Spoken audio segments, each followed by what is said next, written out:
सबको जय मसीह की। प्रभु की उपस्थिति में आने के लिए परमेश्वर ने आज फिर से एक और मौका हमारे जीवन में दिया है, उसके लिए मैं प्रभु का धन्यवाद करता हूं। और पिछले इतवार के दिन जो संदेश आपके सामने दिया, उस संदेश का आगे का हिस्सा आज मैं आपके सामने रखना चाहता हूं।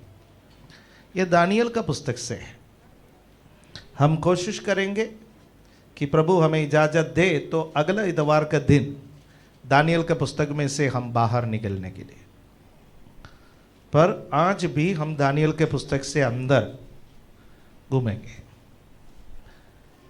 आज मुख्य रूप से दानियल के पुस्तक उसका 6वां अध्याय में से कुछ बातों को हम देखेंगे, पर उसके लिए मुझे थोड़ा भूमिका बनाना है। दानियल, शद्रक, मेशक, अबेदनगो, 4 बालकों का नाम जो यहूदा के बंधुआई में से थे, दानियल के पुस्तक में क्यों आया? लगभग 70 लोगों को चुने थे यहूदी बालकों में से, पर 4 लोगों ने असाधारण धैर्य का, असाधारण हिम्मत का, असाधारण जीवन शैली का, असाधारण विश्वास का परिचय दिया। इसलिए उनका नाम बाइबल में आया है। जीवन का पुस्तक में नाम लिखना है तो एक असाधारण विश्वास का मालिक बनना, असाधारण हिम्मत का मालिक बनना, असाधारण धैर्यशाली बनना आपके लिए और मेरे लिए अनिवार्य है। क्योंकि बाइबल में लिखा है, प्रकाशित वाक्य के पुस्तक में, जो डरपोक है वहां प्रवेश नहीं करेंगे। डरपोक एक है, डरपोक। बाकी का चीज का मैं नाम नहीं ले रहा हूं। यानी यीशु मसीह के लिए कुछ भी सहने के लिए तैयार है, कठिनाइयों में स्थिर रहने के लिए तैयार है, विश्वास जीवन के आखिरी श्वास तक विश्वास योग्य जीवन बिताने के लिए जो तैयार है, केवल वो ही स्वर्ग में प्रवेश कर सकते हैं। तो दानियल का पुस्तक 1 अध्याय में हमने इस बात को देखा। उनका नाम बदलने के लिए कोशिश की, उनका नाम को बदला, पहचान बदलने की कोशिश की। दूसरा, उनका भोजन बदलने की कोशिश की। जब उनका नाम बदला, उन्होंने एतराज नहीं की। जब उनका भोजन बदला, उन्होंने एतराज की। उसका कारण भी मैंने पिछले सप्ताह में आपको बताया। उस कहानी दोहराना मैं फिलहाल नहीं चाहता। तीसरा अध्याय में जब आते हैं, तीसरा अध्याय में हम देखते हैं कि उनकी आराधना शैली बदलने की कोशिश की। जब उनकी आराधना शैली बदलने के लिए कोशिश की, वो मरने के लिए तैयार हो गए। जब भोजन बदलने की कोशिश की, वो कहने लगे हम कमजोर हो जाएंगे, कोई प्रॉब्लम नहीं, कमजोरी सहेंगे, पर राजा का भोजन नहीं खाएंगे। पर आराधना बदलने के लिए कोशिश की तो उन्होंने बोला हम मर जाएंगे पर हमारी आराधना नहीं बदलेंगे, हम जीवित परमेश्वर की ही आराधना करेंगे। मेरे प्यारो, मसीही जीवन में निर्णय लेना बहुत जरूरी है। बहुत सारे लोग बहाव के साथ साथ जाते हैं, मसीही जीवन में निर्णय नहीं लेते। हवा जिस तरह बहते गए उस तरफ चले जाते हैं। उधर को है तो उधर को, इधर को है तो इधर को। याकूब कहते हैं 2 मन रखने वाला तमाम कामों में अस्थिर है, वो विश्वास जीवन में अस्थिर है। दोहरा मन नहीं चाहिए। कई बार लोग कलीसिया से दुखी हो जाते हैं। वो कैसे भी जीवन बिताए, वो चाहता है कलीसिया उनको एक्सेप्ट करे। कलीसिया उनको कंधे पर उठा करके चले, कलीसिया उनके लिए 24 घंटे प्रार्थना करते रहे। वो दोहरेपन में रहेंगे, उसका सवाल ना उठाए। देखिए, ये थोड़ा मुश्किल है। कलीसिया विश्वास में वफादारों के साथ खड़े हैं दिन और रात। पर यदि कोई विश्वास के साथ गद्दारी करे, यदि कलीसिया से उम्मीद करे कि दिन और रात कलीसिया उनके साथ खड़े रहे, परमेश्वर हमें इजाजत नहीं देता।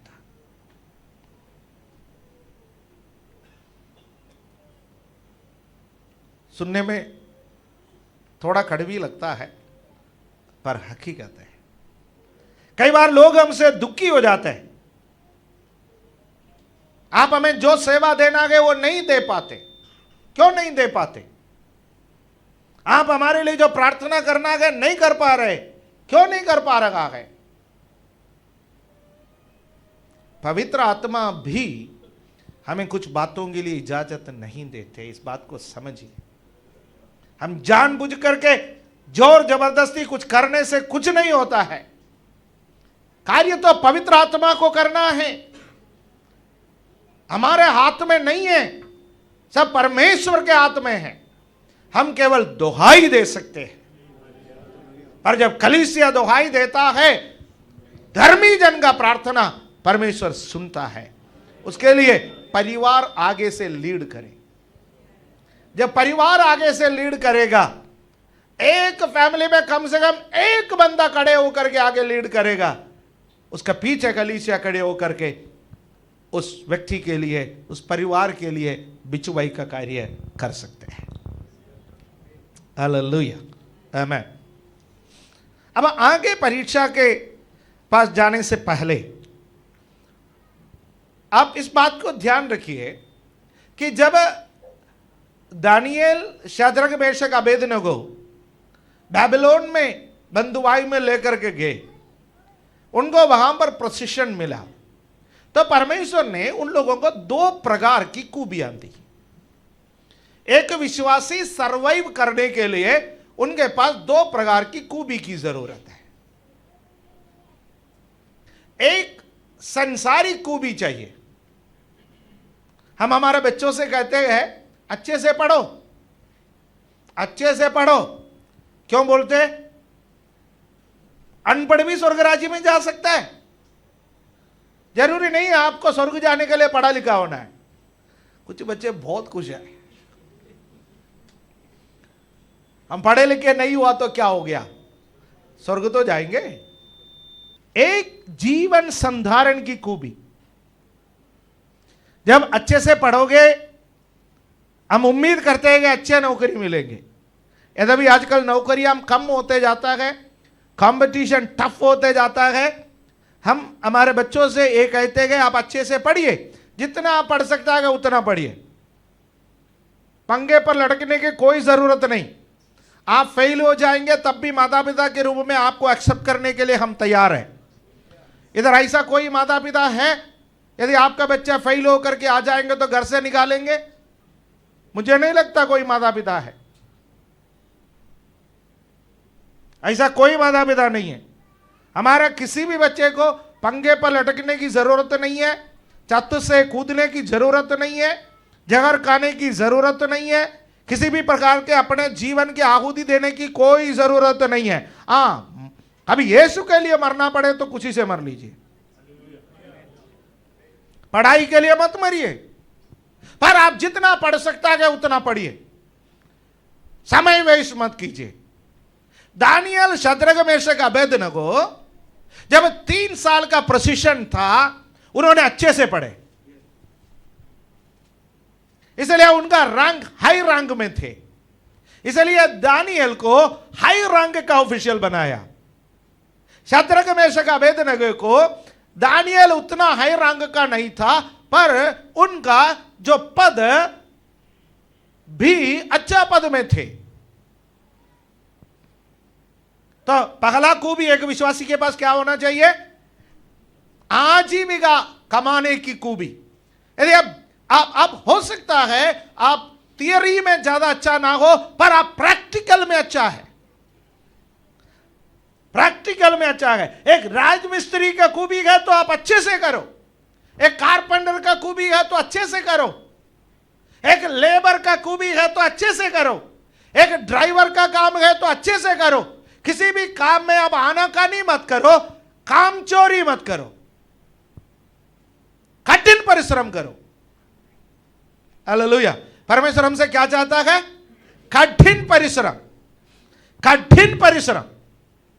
हालेलुया, आमीन। सब आराम चाहता है। आप परमेश्वर से कहिए, परमेश्वर हम आराम नहीं, हम काम चाहते हैं। मुझे कामकाजी बना दे, मुझे मेहनती बना दे, मुझे खाली बैठने वाला मत बना दे प्रभु, मैं कुछ ना कुछ करता रहूं। हालेलुया, आमीन। यस, कुछ ना कुछ करते रहने वाला, कुछ ना कुछ करते रहने वाला हमेशा कामयाब होंगे। हालेलुया। इसलिए कुछ ना कुछ करे, कभी खाली ना बैठे, परिश्रमी बने। नीति वचन में लिखा गया परिश्रमी बनो।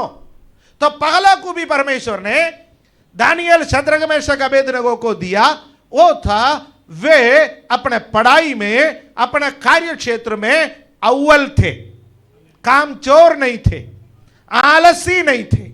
आमीन। आपके पास कुछ भी नहीं करने के लिए नहीं है तो आप प्रार्थना करें, बाइबल पढ़े, अच्छे पुस्तकें पढ़े, न्यूज़पेपर पढ़े, देश के बारे में पढ़े, प्रार्थना करे, परमेश्वर के बारे में सोचे और परमेश्वर की महिमा करे।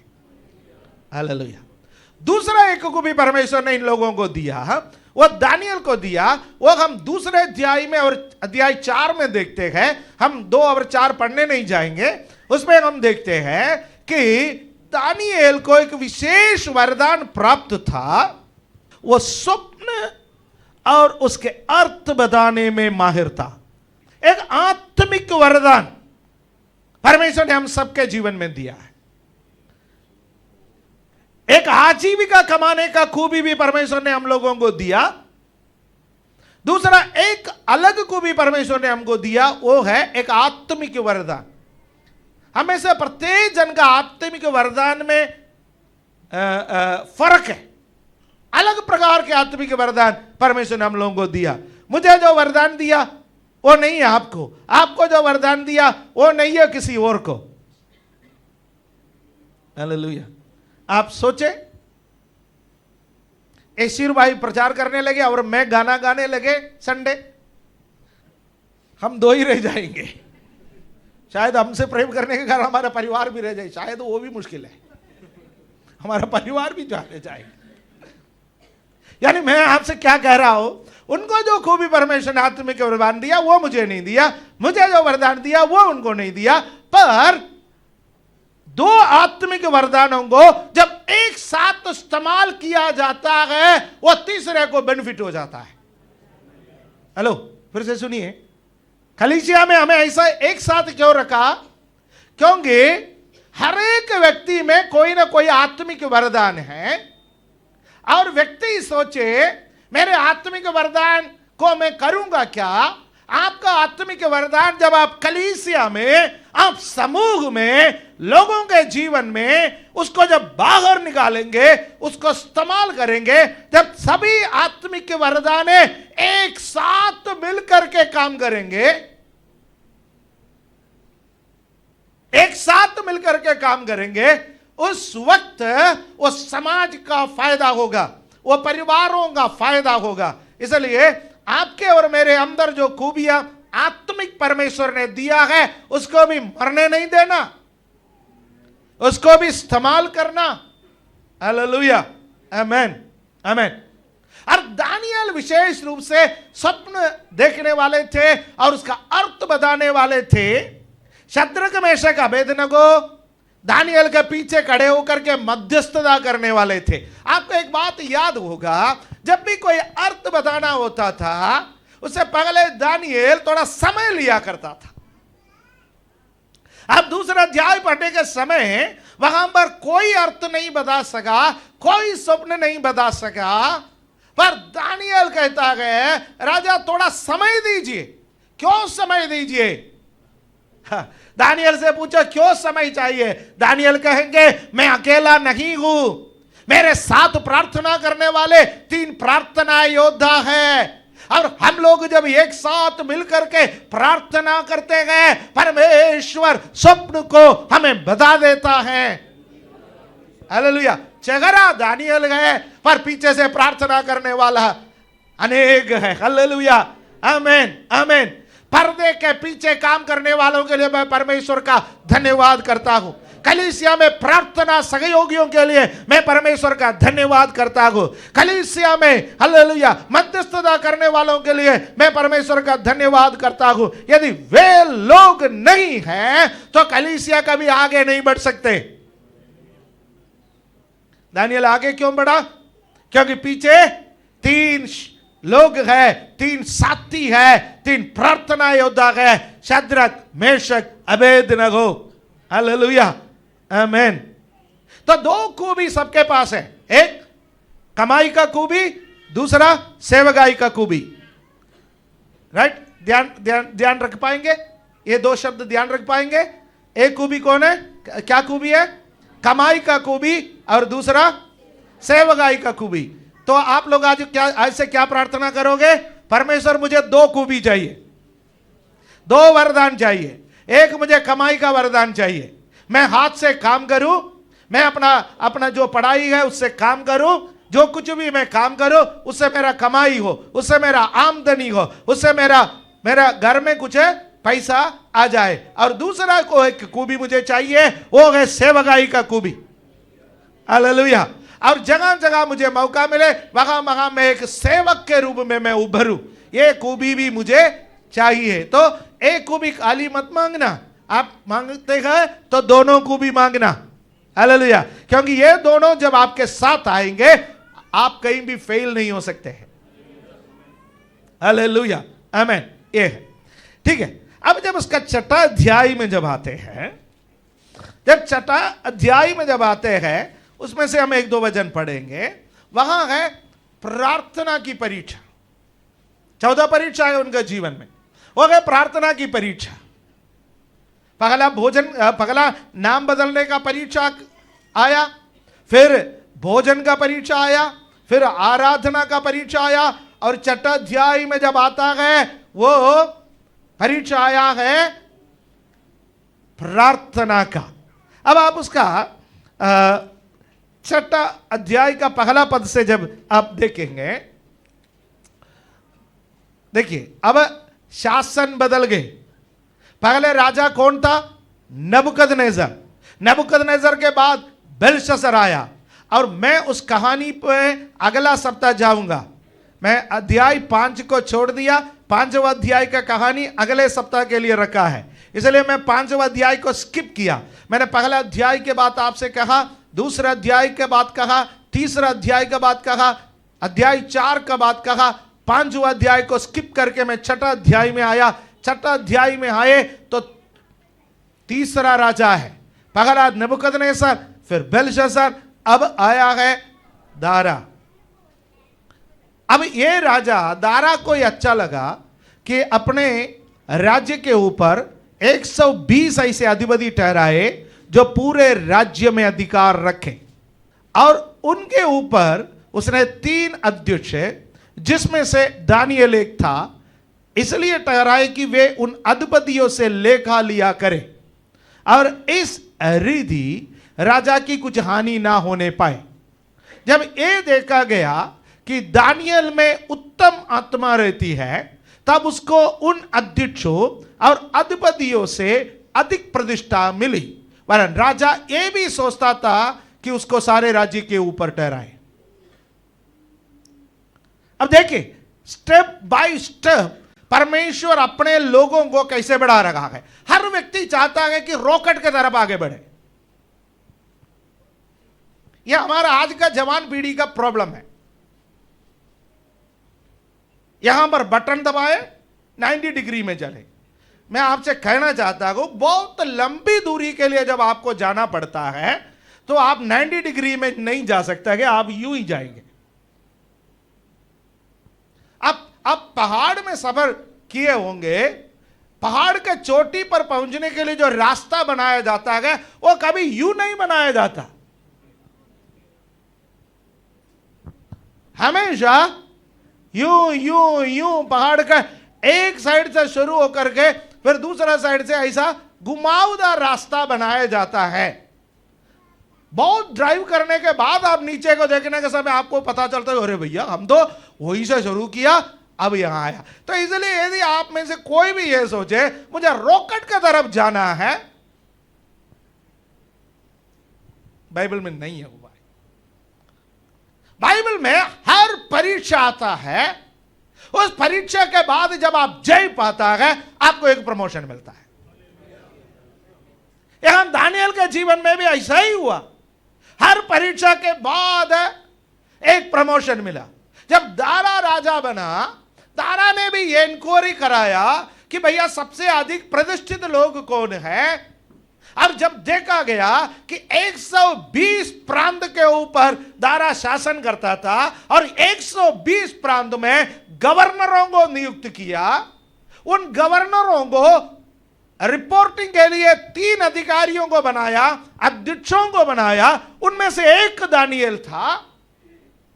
कहां से शुरू हुआ? एक दिन अध्यक्ष नहीं बना, एक दिन पदोन्नति नहीं मिला।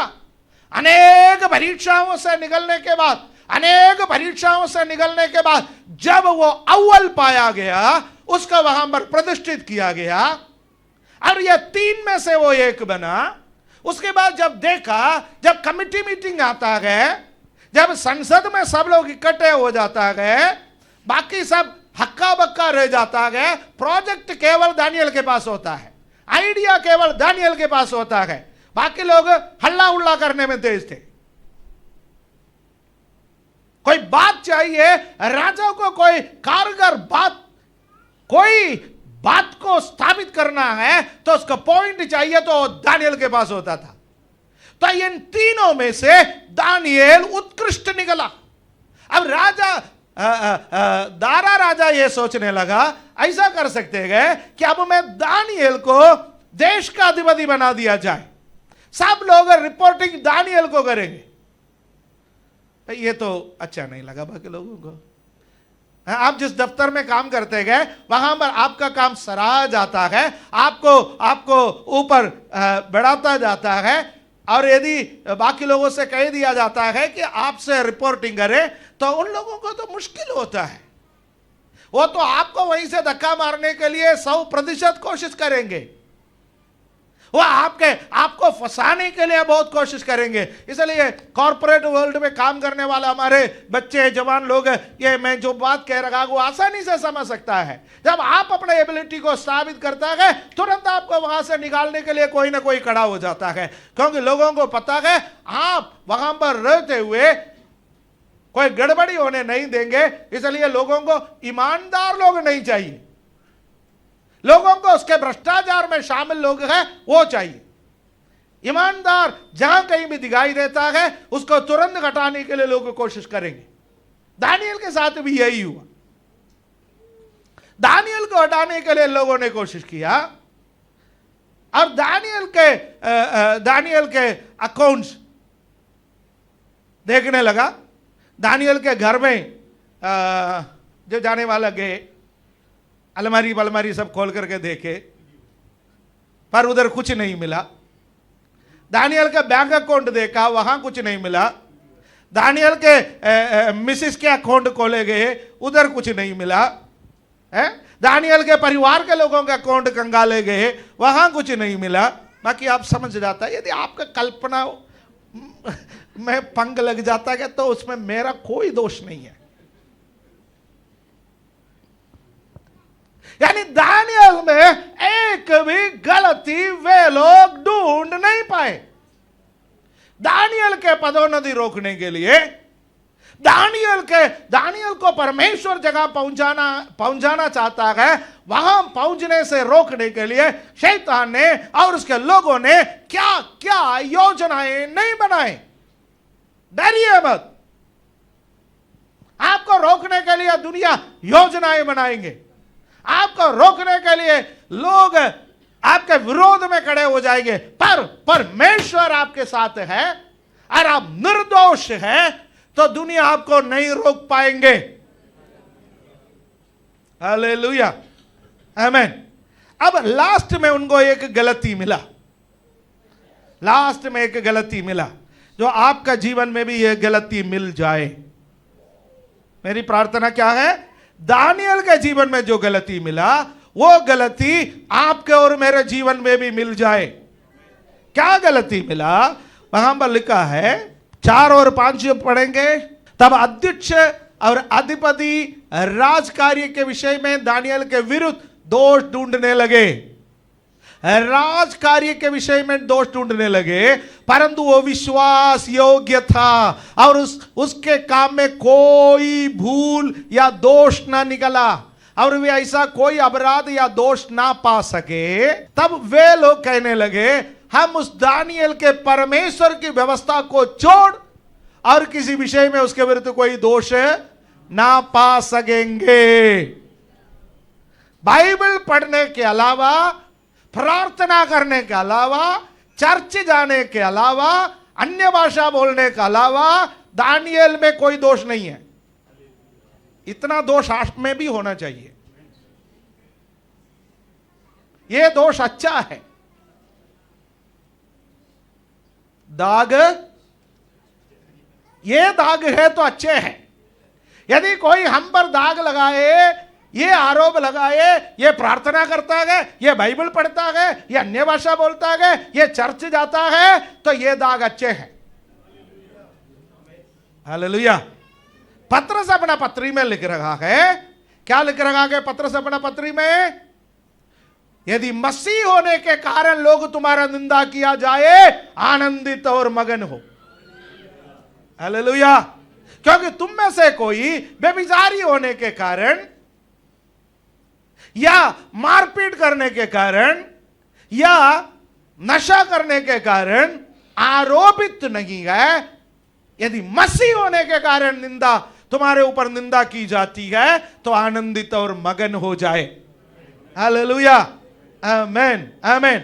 और दानियल पर वे लोग कोई दोष नहीं पाया और कहने लगा, एक बात पर हम दानियल पर दोष लगा सकता है, वो है दानियल एक प्रार्थना करने वाला व्यक्ति है। हालेलुया, आमीन, आमीन। अब देखिए, दानियल को दोष सिद्ध करने के लिए, दानियल का दोष सिद्ध करने के लिए पहले कानून बनाना पड़ता है। अब देखिए, मसीहियों पर, हमारे देश में मसीहियों पर बहुत सारे कानूनी अटैक हुए। पहले अटैक क्या होता था, पहले कोई मसल पावर वाले आते थे, पास्टरों का गिरबान पकड़ते थे और खींच करके बाहर ले जाते थे, फिर प्यार करते थे। उनका भाषा में प्यार वही है भाई, उन्होंने जो सीखा वही करेगा, मानिए और क्या कर सकता है, वही प्यार करते थे। उसके बाद उसको जो प्यार करने वाले के विरोध में कंप्लेंट होता था, फिर वो आते थे, माफी मांगते थे, माफी मांगने के बाद मसीह लोग है, हमसे ज्यादा वचन उनको मालूम है। यीशु मसीह ने सिखाया, तुम्हारा एक गाल पर थप्पड़ मार दे तो दूसरा भी फेर दो। इसलिए पास्टर लोग लिख करके देते थे, हमको कोई शिकायत नहीं है, ये भाई बहुत अच्छा है, बहुत चाय जो पिलाया उसमें चीनी काफी था, लिख करके देते थे। सब रफा दफा हो जाते थे, मामला ठीक हो जाता था। पर पिछले कुछ समय से मामला गड़बड़ हो गया। पिछले कुछ समय से कई स्टेटों में मसीहियों के विरोध में कानून कैसे बनाया, राइट, कानून ऐसे बनाया कि मसीहियों पर कोई आरोप लगाए भाई, आरोप उसको नकारने का या उसको आरोप सही नहीं है, यह स्थापित करने का जिम्मा आरोपी पर डाला गया। समझे नहीं समझा? फॉर एग्जाम्पल, मैं निर्दोष हूं। पहले कानून क्या होता था, आपने बोल दिया पास्टर जी ने चोरी की, अब पास्टर जी का क्या हक होता है, जिसने बोला चोरी की, स्थापित करो मैंने चोरी की, सबूत लाओ। मैं सीना तान करके क्या बोल सकता था? मैं चोर नहीं हूं, आपके पास क्या सबूत है? पर कानून बदला। क्या बदला? कानून बदला। जिन पर चोरी का आरोप है उसको साबित करना पड़ेगा मैंने चोरी नहीं की। और आपने बोला पास्टर जी ने चोरी की, फिर आप कंप्लेंट कर ली और जाकर के आराम से घर में सो रखा है कि मैंने तो कंप्लेंट लिख दी, पास्टर जी ने चोरी की। अब पास्टर जी जेल के अंदर है और वहां पर हाथ पटपटा रखा है और 20 बच्चे इधर उधर भाग रखा है, कलीसिया के लोग इधर उधर भाग रखा है, ये कहने के लिए पास्टर जी ने चोरी नहीं की। एक जमानत के लिए गया, बोलेंगे भाई चोरी नहीं की, आरोप नकार दो, या चोरी नहीं की स्थापित करो। कहां से स्थापित करेंगे? एक हो गया, 2 हो गया, 3 हो गया, 4 हो गया, जमानत ऐसा बढ़ते जाएंगे, बंदा जेल में सड़ते जाएंगे। पर हम नहीं सड़ेंगे। प्रार्थना करने वाले जितने जितने पास्टर लोग जेल में जाकर के आए, हम उन लोगों से उनका गवाहियां सुने हैं, वो तो मजबूत होकर के आया है। अब इन्होंने दानियल के विरोध में ऐसा ही कानून बदला। ये आपको क्या लगता है कानून बदलने का आज का सोच है? ये तो दानियल का पुस्तक से सोच है। किसी को फंसाना है तो पहले कानून बदलेंगे। हेलो, एफएससी 6 का 12 में एक बात मैं कह करके आज के लिए समाप्त करूंगा। मैं माफी चाहूंगा, संदेश पूरा नहीं हुआ, मेरा क्लाइमैक्स रह गया, अब कुछ नहीं कर सकता। हाँ, भाग 3 आएगा। एक बात में एफएससी 6 का 12 ये जरा पढ़िए, क्योंकि हमारा ये मल्ल युद्ध लघु और मांस से नहीं परंतु प्रधानों से और अधिकारियों से और इस संसार के अंधकार के शासकों से और उस दुष्टता की आत्मिक सेनाओं से है जो आकाश में है। इसको प्लेनली ऐसा पढ़ेगा तो लग नहीं रहा कि हम सरकारी के विरोध में हैं। भाई साहब, ये सरकार के विरोध की बात नहीं है, ये शैतान के विरोध की बात है। बाइबल को व्याख्या करने में आत्मिक लोगों की जरूरत है। अनात्मिक लोग बाइबल की व्याख्या करेंगे तो मामला बहुत गड़बड़ हो जाएगा। इसलिए इसका व्याख्या क्या है? हमारा मल्ल युद्ध मांस और लहू से नहीं है। मांस और लहू कौन है? मनुष्य। हमारा लड़ाई मनुष्य से नहीं है। मनुष्य हमारा दुश्मन नहीं है। फिर हमारा दुश्मन कौन है? पीछे काम करने वाला शैतान। दानियल का विरोध में जो 120 लोग, 120 + 2 122 लोग जो उठ खड़े हो गए, वो दानियल का दुश्मन नहीं थे, पर दानियल का दुश्मन वो शैतानी ताकत थे जो दानियल को परमेश्वर जगह पहुंचाना चाहता है, वहां पहुंचने से रोकने वाले। आपका दुश्मन वो शैतानी ताकत है जिसके विरोध में है हमारी लड़ाई। हालेलुया, आमीन। अभी भी दानियल बेबीलोन में है। आज मैं चाहता था दानियल को इस पृथ्वी से मुक्ति दे दे।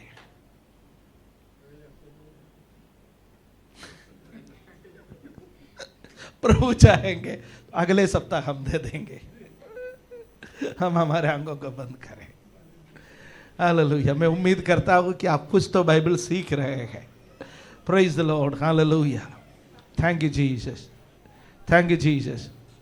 प्रभु, हम आपका धन्यवाद करते हैं इस वचन के लिए, इस मन्ना के लिए। प्रभु, हमें वचन धीरे धीरे सीखने का जो मौका मिल रहा है उसके लिए धन्यवाद। प्रत्येक भाई बहन पर आशीष दे। जो कुछ भी हम सीखते हैं वो छोटी सी बात सही, उसको इम्प्लीमेंट करने में हमारी सहायता कीजिए, ताकि हमारा जीवन और आशीषित हो जाए। प्रभु यीशु मसीह के पवित्र नाम से हम मांगते हैं, आमीन। हालेलुया।